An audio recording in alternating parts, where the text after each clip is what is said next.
Hello and welcome to the podcast of fringeartculture.com.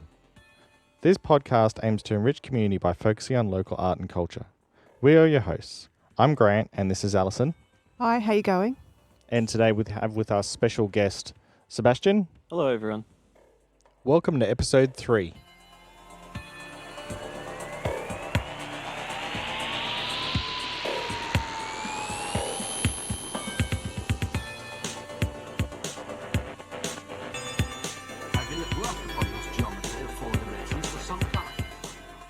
On this podcast, we'll be exploring in more depth the topics raised and artists featured on the blog during the month. But we also want to hear from you. Hit us up in the comments or on our contact page. Let us know what you're up to. We want this to be a community built by the community for the community. We'll be chatting with artists, authors and musicians, sharing with you the best of what we can find in our local community, including author readings, flash interviews with musicians and sets from amateur comedians. And we'll be catching you up on what's been happening and what's coming up in the local area. All this available on demand when it's convenient for you via the blog or your podcast provider of choice.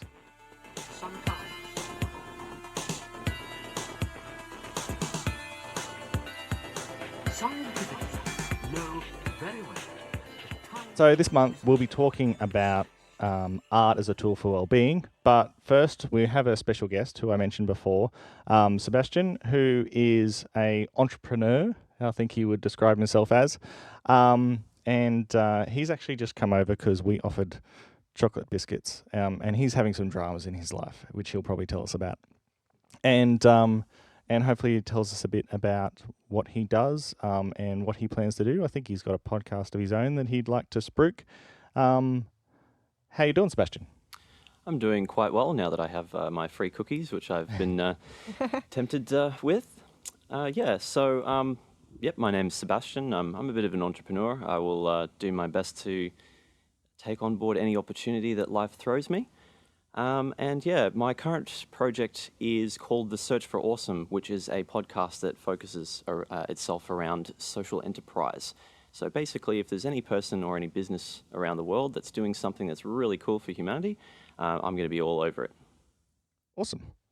Sounds like a lot of fun, actually. Yeah, it's a lot of fun. Yeah.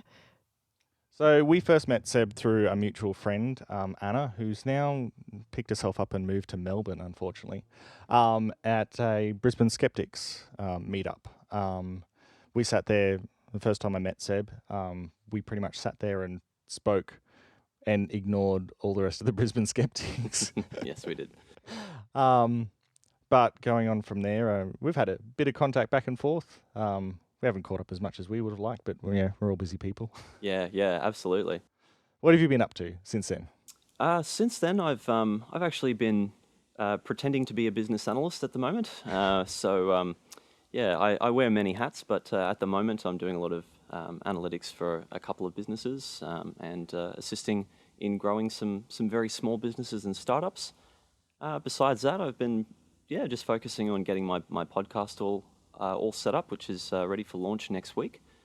So that's pretty much keeping me busy. Besides that and keeping myself clothed and fed, that pretty much occupies the 24 hours of the day.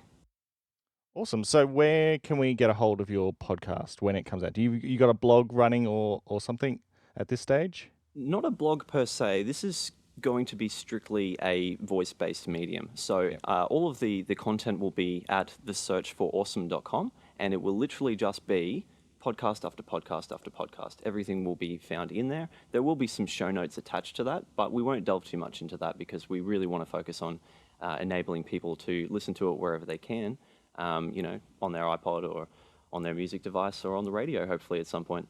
Yeah, Sounds awesome. nice and simple and fun. Yeah, syndication would be nice. We'd like that'd be nice to get some syndication too. With there's a local radio station here, 101 FM. It'd be nice to get some syndication through them at some point. But absolutely, I've actually already spoken to community radio about taking my podcast on there, and they're actually quite interested in it. There is actually a lot of availability for sort of community kind of endeavors, I suppose, or basically people who haven't really gotten into the radio scene but have a really good idea and want to push that out to their local community. That's definitely available, and some of these radio stations are actually quite hungry for this kind of material. So I think you've definitely got a really good chance. Very nice. Yeah, well, all the best with that. So now we're going to quickly jump into talking about this month on the blog. We featured local author Karen Tyrrell, whose journey through breakdown and recovery informed a series of books promoting empowerment. Sam Randall, who is a qualified art therapist, who explores universal narratives using folklore and mythology. We also featured Stephen Kimber, whose energetic and colourful video game-inspired drawings and animations remind us of playful self-expression. And friend of Fringe, Belinda Becker, shared her experience of the objectivity art gives you to help process things and heal from hurt. So let's look a little bit at where art therapy came from. The term art therapy was coined in 1942 by British artist Adrian Hill. He saw the benefits of drawing and painting while he recovered from tuberculosis treatments. He later came to believe throughout his life that the practice of art could enrich society, turn it away from war, because there was a lot of war at his time, and champion the idea that it would become integral to our health system. Since then, the practice has evolved in time to include all types of visual art. So we're looking at visual art, music, writing, as well as dance and movement, building on Hill's original idea that being creative kept the mind and body engaged in a positive way. The idea of arts therapy, however, has long since held status of being an alternate therapy. But in recent years, more studies have begun to confirm that art's value lies in its ability to enable people to open up and give them means of expression when they can't find the words. In her TED Talk, Kathy Malchiotti spoke about recent studies that showed that the introduction of art, even something as simple as giving patients the ability to draw during psychotherapy, allowed them greater expression and facilitated a faster recovery from various traumatic experiences. After 9/11, for example, children who were asked to draw during counselling responded in various ways. Those children who drew pictures that included frontline emergency staff and other people helping alongside images of the Twin Towers burning were more resilient in response to the traumatic stimulus than those who didn't. These children were able to identify that help was available for the injured and therefore were better able to process the trauma of the event more swiftly. And children that didn't identify that there was help available needed additional counselling dealing with the anxiety that came from the trauma. Overall, this technique provided more context to the therapist in treating the patient that may not have been available otherwise. I think it's important at this point to make a distinction between art therapy, defined as a therapeutic tool set used by counsellors and psychotherapists within a clinical framework, and on the other hand, therapeutic arts, as in arts appreciation, arts that enriches society. It gives people who are marginalised a voice, promoting social inclusion, and helps them become more engaged in society. Community art programs improve overall mental health. They engage the youth, and there are known benefits for ageing populations, including those suffering from Alzheimer's and dementia. I know that at the Logan Art Gallery they have some workshops there for the elderly, and including those with Alzheimer's and dementia. And we've got a link for that in the show notes. It's actually very, very, very useful for people who are suffering from Alzheimer's and dementia to be involved in art. There is a researcher, late researcher, Oliver Sacks, who was very, very, very centered around the use of arts, specifically music, in his case, for treating these kinds of illnesses. And I think one of the really important things to note is that these illnesses are in fact biological. And as a result, any way we can sort of interact on that biological level is going to hopefully provide us with some alleviation from our symptoms. And one of the things that a lot of people might not realize is that engaging with arts, engaging with music, and the visual arts, as well as, physical arts as well, tends to actually engage much broader regions of the brain itself when seen under a brain scanner. And that's why it is actually such a powerful healing tool. You may be listening to a piece of music, but you've got the math section of your brain, the language section of your brain. Every section of your brain is sort of getting that exercise. And yeah, it can be really, really, really powerful to have these kinds of art-based programs in dealing especially with brain traumas. Yeah, as well as with Alzheimer's and dementia, I know that when people are suffering from those sorts of diseases, it's the pathways between like different memories and stuff that they can't reach. But through listening to music and and doing physical stuff with their body, they can make their way to those memories through other routes in the brain. Absolutely. And That kind of, especially when you're using, lots of abstract sort of connections in your mind, as you tend to do with art. Those extra pathways not only are sort of natively available, but you're actually strengthening those particular alternate pathways. yeah, around damaged areas. Yeah. Absolutely. They also say that practicing, like being a writer, and practicing music and creating music and stuff, actually uh, delays the onset of a lot of those conditions as well. So even if you're predisposed to that, you're more likely to not suffer it as severely. But also, it doesn't occur quite as early as it might have in your life, which is all really interesting as well. And playing a musical instrument actually has better outcomes for people suffering from strokes. Yeah, absolutely.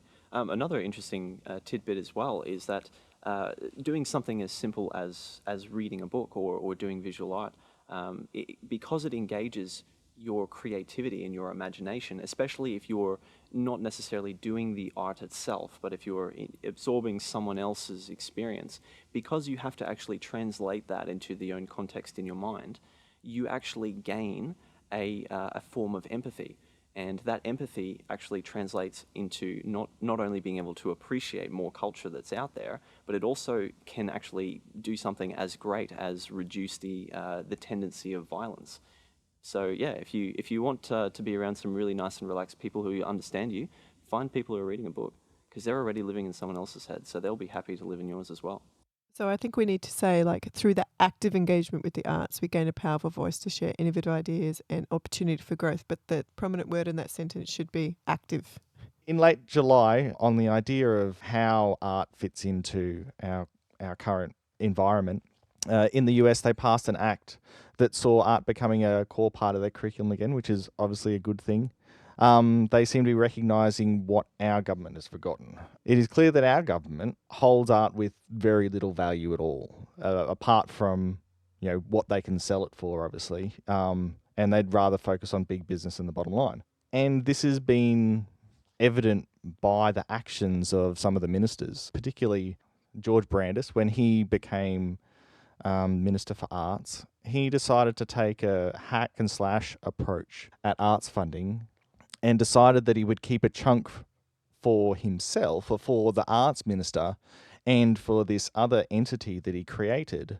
The thing about the Australia Council is that they have spent the last 25 to 30 years setting up a framework to be as unbiased as possible, independent and unbiased, to say who the funding's going to. And there's so many things that get funding through that, whether it's independent theatre groups, and I was reading one article that was just showing all of the people who have had their funding cut because the Australia Council is getting less funding now. Going to Catalyst, which is that the thing that you're talking about that Scott Morrison created? Yeah. No, not Scott Morrison. Sorry. George Brandis. George Brandis. And Catalyst, there's actually evidence coming out of that showing that, so they had a maximum limit of funding that was meant to go out for any single project. The evidence coming out of the funding that's actually been given out is showing that they've gone over it. They're already not holding to their own rules. So in one case, I think it was Australian Ballet got $1 million. When the cap was 500,000. When the cap was 500,000. So that's double the cap. So it's just, and they're a corporate entity. They're not even a non-profit or community based. Whereas a lot of the stuff that's had to get the axe from the Australia Council is all community based, non-profits, small organisations, small-time publishers, all the kind of stuff that are actually bringing the art from the grassroots up and allowing young artists, emerging artists to actually get further up in the industry, giving them experience in the industry and all that sort of thing. I got a quick question. Where did Scott Morrison, because he took over from Brandis, hey? When Scott Morrison became treasurer, that was when he had the power to do the stuff that you're just about to talk about. Oh, okay, yeah.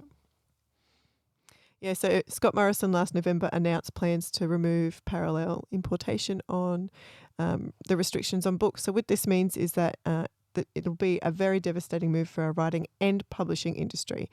It allows the market to be flooded with poorer quality, royalty-free editions of our own authors' works. On the petition page, it states that, and that petition will actually be in the show notes so that you can go in and have your say on it. It says, this will see local publishers and less money to invest in Australian authors, both new and established, resulting in less risk-taking, lower advances and fewer Australian authors achieving publication. So in short, what this means is even our internationally best-selling authors will be undercut by overseas publishers who have the right to undercut them in price and without paying royalties to them. So the icing on the industry cake as well is that they are also proposing a reduction in copyright terms, meaning that instead of, I think at the moment, copyright on any publication on your own work lasts for 50 years, but they're looking at taking that back for under 10, 15 years. I think there was one figure coming out, someone said 5 years, but means that you might put 10 years into writing and researching a book that might not even be yours for that long. Yeah, that's so wrong. Our arts are a part of our identity as a country, as they are with any other country. And I can't help but wonder who these politicians think they are benefiting when they make these decisions. It's certainly not the people they are working for. Yeah. So in contrast to that, a few years ago, the previous government to this managed to get some funding up, and I think there was a big force behind it from some of the instrumental music industry. So I think there was a lot of teachers behind it. They actually had a lot of research behind them showing the benefits in learning outcomes when students are actually part of instrumental music programs. So it's hard to know what the link is there, but there's lots of research to show that it actually engages, the math side of the brain and that sort of thing. Because I was doing lighting and sound at that stage, we had this group come to us to say, do you know about this funding that's just about to come out? So I'm pretty sure it was before the global financial crisis. So it wasn't stimulus funding for that. It was actually the government realizing the benefits of instrumental music programs and putting effort into that. As a materialist society, we're obsessed with quantifiable measurements, which prove difficult when you're looking at arts funding. Each government needs to justify value for money when money is spent on the arts. But there are known benefits for cities who invest in the arts and cultural industries. Research shows that cities who invest in culture and the arts attract innovative businesses and higher spending. There are additional benefits to businesses from innovation and creative thinking generated from the arts as well. But the effects can be so broad that you won't see a 3-year return on investment. And our current political system doesn't encourage that sort of forward thinking. I guess you would see that a lot with entrepreneurs. Yeah, absolutely. I'm just thinking in the back of my mind as you were speaking that there is this interesting parallel that I'm seeing between innovation in its own right and the creative industry. So my background is actually in science, and I know people that directly lost their jobs because of the cuts that happened to NHMIC. And that's a large research funding body. And what I'm thinking in my head is that without going down the conspiracy theory route too much, I'd like to propose a slightly darker ulterior motive for why arts funding probably isn't as measurable as it should be, and is probably one of the priorities in terms of cutting. And I think it's actually because if you look at what happens with research, even though research has very, very, very measurable, value on our society, on our GDP, on our quality of life. Yep. The interesting thing that we see is it gets cut first whenever there's a budget problem. It always gets cut first, and the reason why is because that research, even though we have 50 to 100 years that will demonstrate that, hey, you put in $1 and you'll get $1.10 back in value, it's still a black hole. It is still spinning the roulette wheel and going, I wonder if this works. And I guess in the creative field, they might not have the same sorts of issues, but I'm kind of starting to wonder whether or not it's a case that because the creative industries actually promote innovation within oneself and within one's culture, that at any time that there is a squeeze with money, that politicians would much rather prefer we change nothing rather than change our environment, or in the case of the creative industry, that we change ourselves, because it is far harder to manage a society which is starting to think in different ways.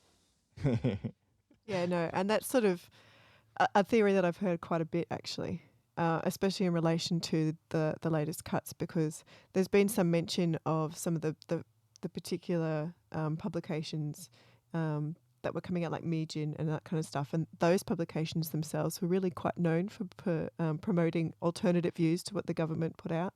So Yeah, there that was was a lot something of that that was sort of. mentioned, but they didn't go into it, which was kind of good, because no one wants to be peddling conspiracy theories. But at the same time, I think people these days tend to, there's a lot of slacktivism. We get on, we sign a petition, we don't do much more than that. And that's the way the government likes it. That's the way the system works really well at the moment. Change.org is there for a reason and all that kind of stuff. But I made this point a little while ago. I went to the Melbourne Writers' Festival last year, and there was a lady, Andy Fox, and I can't remember the other guy's name off the top of my head right now, but they were talking about feminist economics. And someone stood up at the end and went, this really speaks to me. Let's make a change. And everyone was like, yeah, but how do we do that? No one knows how to do that anymore. We don't know how to stand up and fight against our politicians and talk against our MPs and make a united voice. We're also fractured and splintered in our views, and we all think we're all, there's too much micro thinking going on, I think. Yeah, so I also wonder whether the emergence of digital technology has directed our focus towards the science and humanities and away from our current creative way of thinking. So if we look at our current curriculum in schools, it values the STEM approach, so which is the science, the technology, engineering and maths, squeezing out the creativity in those curriculums.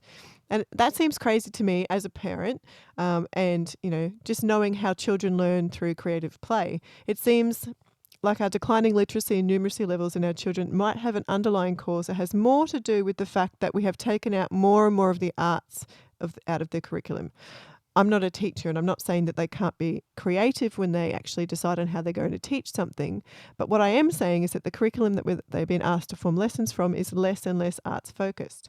Yet the arts are essential in providing a place for expression outside the less exciting parts of the curriculum, like maths and stuff that kids really don't like so much. Essentially, the arts are keeping our children engaged.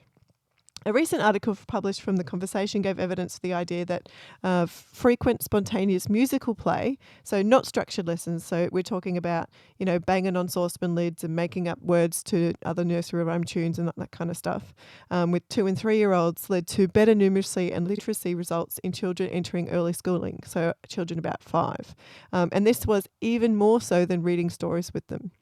So they're saying that, it can't just be, part of the reason why they think reading stories to young kids actually engages their, readiness for schooling and literacy and that kind of stuff is the fact that you're actually sitting down and you're having that parent-child time, and it's about shared learning. So it can't be just that common factor, because when you're looking at, the same thing with music, it's still that thing, but music must have something else that engages your brain in that way. I think that ties into what I was saying earlier, where you can think of music specifically as being this weird kind of all-rounder in terms of how it activates all of the regions in your mind and allows for consolidation. I think there is probably an interesting way would be to say it is that if you considered the literacy parts of your brain, the numeracy parts of your brain and all of that, if you were to do all of those specific activities at once, you might get X benefit from it. But if you were to undertake some music work, you would probably activate all those regions, but the whole would actually be greater than the sum of its parts. Yeah, it's actually an interesting idea to kind of introduce sort of more, because they're talking about those mindfulness colouring books and that kind of stuff, and how great they were supposed to be. Personally, I actually think that's going to, if I was given one of those books, I might have interest in it in about 5 minutes, because I am such a perfectionist that I think I would just obsess over it. It would make me a lot more, It's actually interesting. irritated. It's actually interesting that you mention that.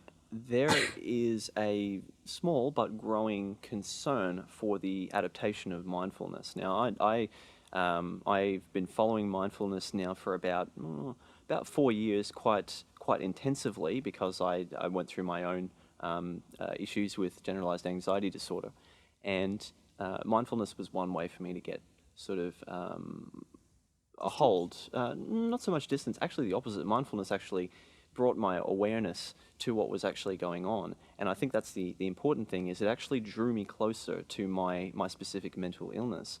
But the problem is that there's a lot of people out there that are teaching mindfulness, not realizing that mindfulness is a contextual tool. Yeah, it needs to be directed. It needs to have content. And so if you actually take, a corporate environment of really high stress people and you tell them to look inwards at their stress and then you walk out of the room, they are going to be even more stressed and even more confused.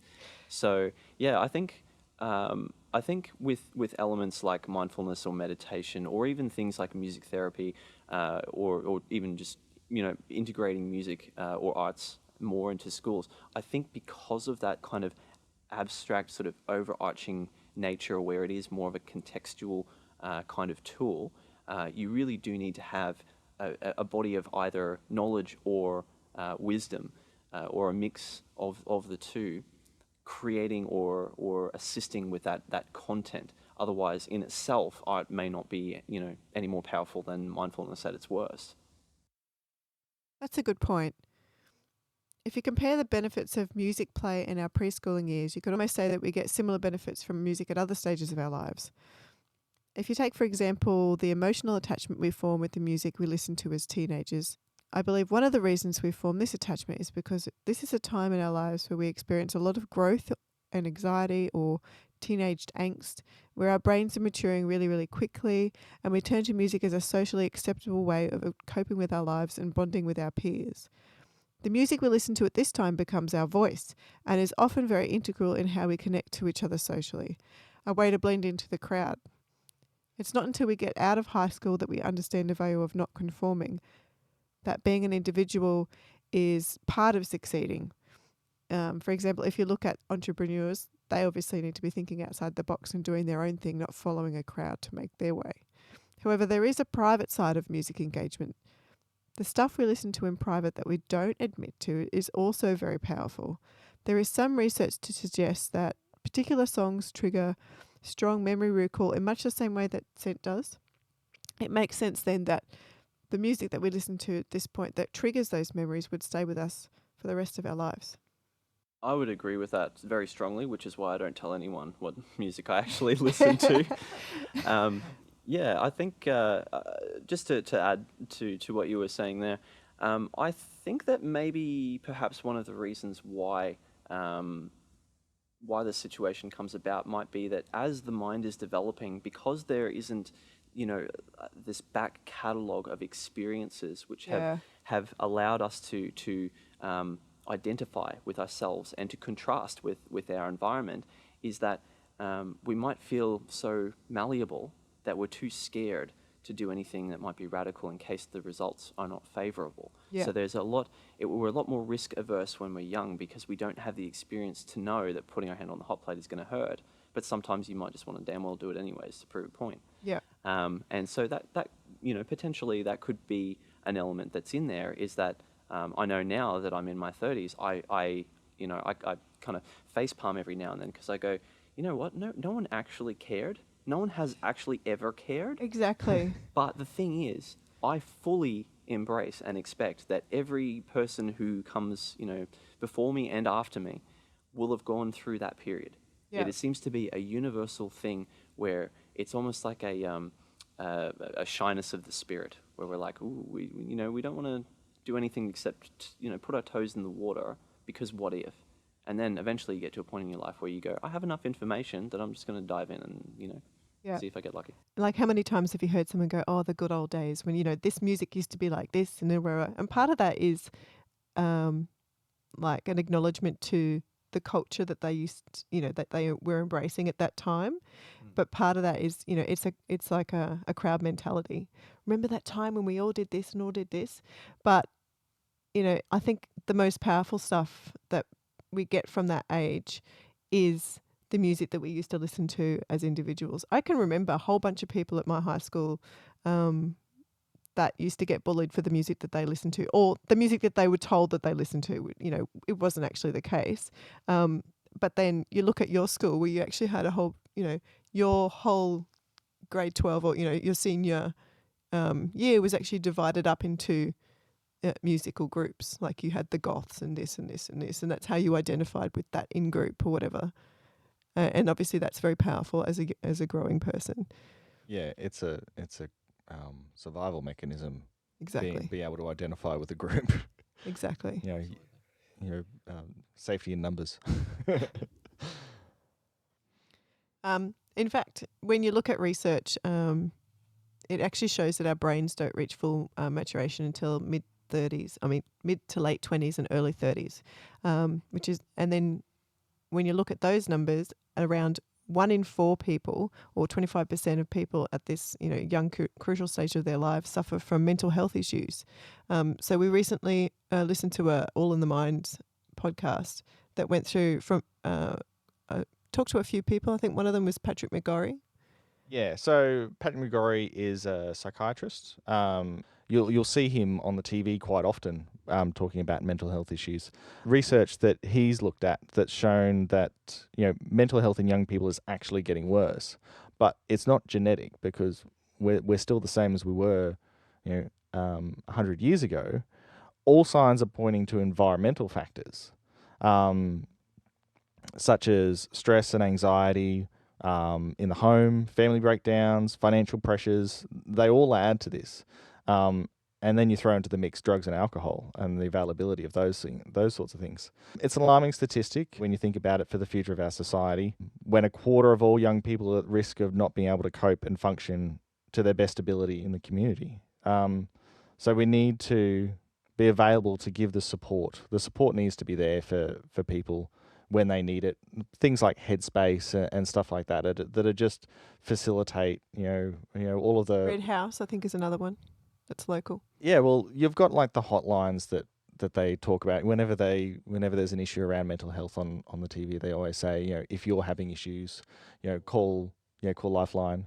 But there are like local things as well. Like there is a Red House in Beenleigh are a good one, and they actually specialize in people who have already gone through mental health struggles and have come out the other side, but still need support in the community. So they use where they position community programs. Like they do a bit of art therapy and music and stuff, and they have small groups of people who come in, and these are people who want to be helped. And there's a distinction there because there's a lot of people who don't realise they need help, or don't want to be helped.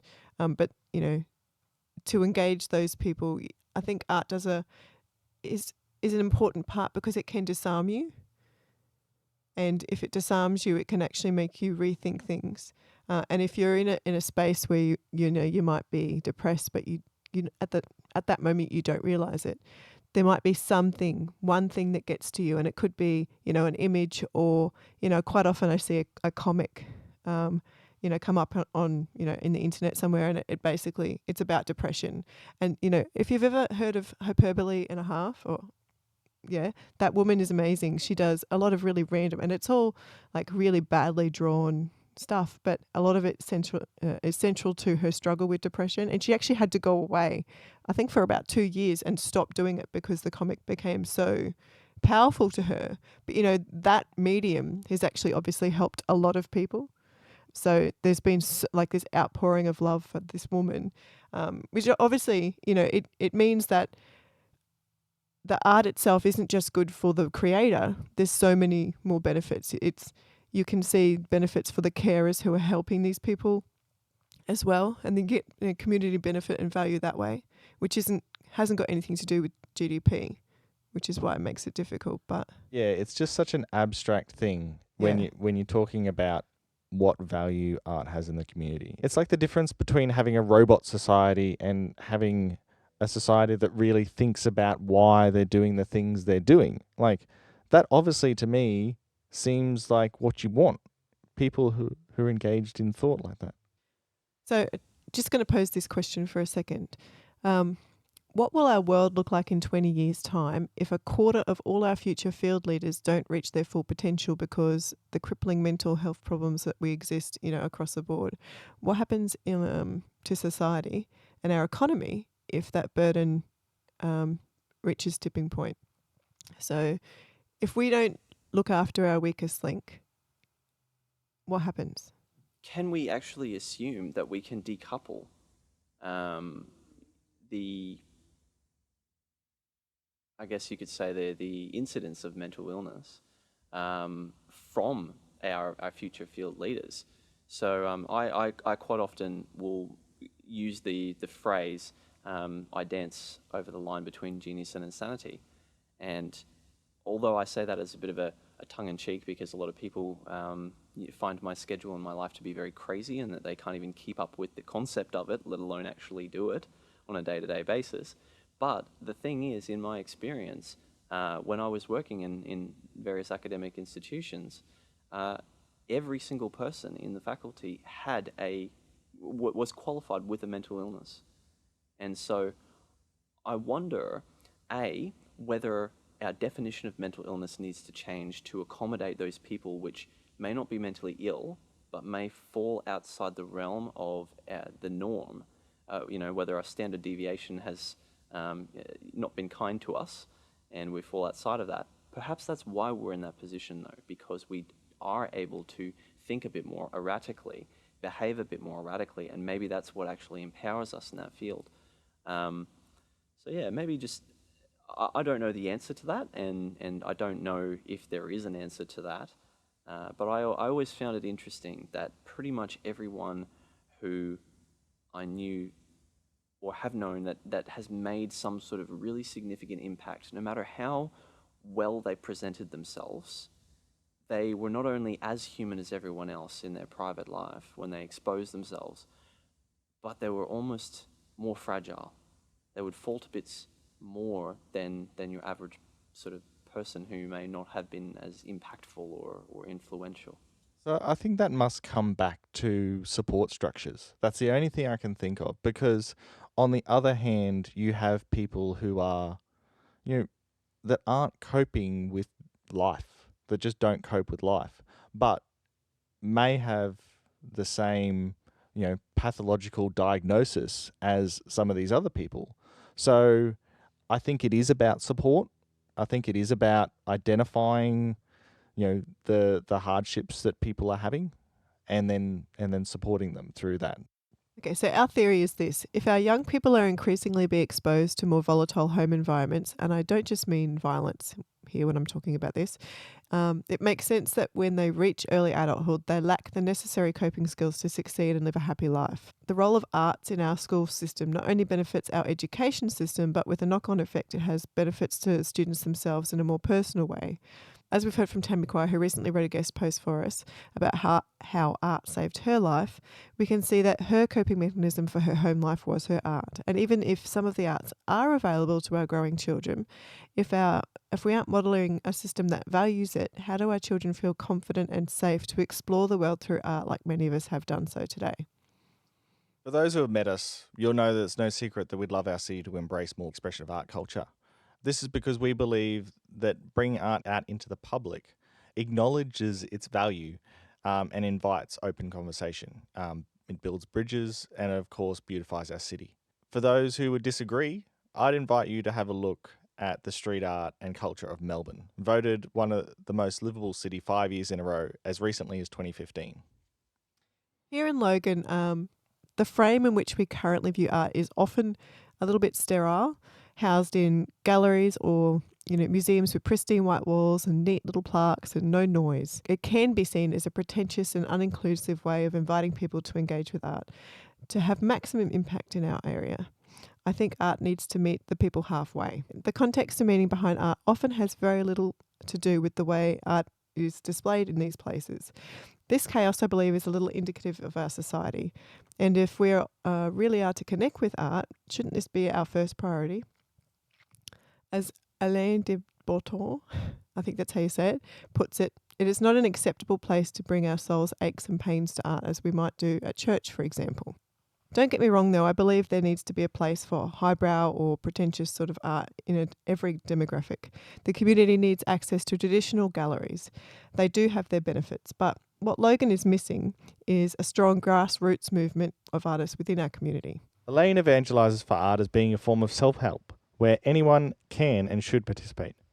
Regardless of race or religion, there are facets of our humanity that are universal. We all know what sadness, grief and loneliness feel like inside, and to see that expressed through art enables a more visceral acknowledgement of our pain. Art can be a way of sharing emotions in a communal way that lets us know we're not alone. We can identify with archetypal characters and share their emotions in an abstract way. Consider Mark Rothko, famous for his colour field style of painting, where his work featured simple use of block colour on large canvases, sometimes with several layers of colour. These images were intended to invoke emotion and empathy, stirring within the viewer the same emotion that he was aiming to portray. He famously said during an interview, "You've got sadness inside you, I've got sadness inside me. And my works of art are places where the two sadnesses can meet, and therefore we both need to feel less sad." This process is about honouring and naming our emotions, acknowledging our humanity. It is about more than expression, which is vital to our emotional well-being. It is about visceral validation and connection, something vital to our development, which is where Elaine's theory that we are instinctively drawn to that which we unconsciously know we lack comes in. On an instinctual level, we seek growth. Art can rebalance us because of our unique personalities. Just going back to Elaine, he really pushes this idea that art is for everyone. Art should be used to kind of facilitate cultural exchange and emotional exchange. And I think the one thing about when we approach art, and I was trying to kind of delve into this today when I was trying to write this piece, but it was the whole idea that you, and I'm not just talking about visual art, I'm talking about everything. When you go to arts, you need to approach it in a certain way. You can't just, there obviously you can go to a gallery and feel kind of a bit annoyed, or you be dragged there or whatever. You're not receptive, and you really don't get much from that. It's just a forced encounter. Whereas if you go to art and you're open about where that person might be coming from, or you just try to set aside your baggage and your biases and all that kind of stuff, then you're going to get a lot more from art than you would otherwise. One other thing that Elaine mentions in his talk on art as therapy, and when I say art as therapy, is talking more about that second definition, not the first one about the inner clinical sense. Is that art also does that thing where the things that appeal to you are somehow filling a little gap in what unconsciously know you're missing inside yourself. So he used the example of something that he really likes is really clean architectural stuff. So like inside a house where you've got, there's no clutter, there's no mess. It's all really straight, clean lines and stuff, because he's a total pig. Like his house is a complete mess. So, but he really appreciates that because he knows that's unconsciously that's something that's missing out of his life. He that aspires order. to be. Yeah, it's something he aspires to be. Can we say it is not necessarily an unconscious desire, but it's simply something that contrasts with our sort of natural environment per se? Because, there's a lot of art which I find absolutely fascinating, and the reason why I find it fascinating is because it's very grotesque and it's very vulgar. Now, perhaps this is my own ego kicking in, but I don't necessarily think I need grotesque or vulgar things in my life, but I find it very eye-catching and very different to how I live. So, how do you feel? How do you feel about that in terms of a definition? Yeah, well, see, I don't 100% agree with what Elaine has said there, because I think that that's just a nice story in some ways, and it's an interesting thing to think about, and you can kind of say whether you think it does or doesn't apply to you, and I think that what you've said there kind of makes sense as well, in that it's something that isn't a part of your world.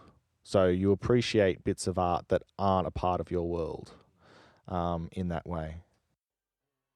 Arts therapy is a broad subject with lots of facets and benefits to lots of different areas of the community and to us personally. In the next few weeks, we'll be exploring how our biases and being critical and mindful of how we receive art can influence how we connect with art. So to finish up, I'd just like to thank Seb for being with us. His input has been really great. No worries. Thanks for hosting. It was definitely an interesting experience, and who knows, maybe I'll pop in the future and have some more words for you. Indeed. I like the panel discussion kind of format. And thank you everyone else for being with us. Leave your comments about the episode on the blog, Twitter or Facebook.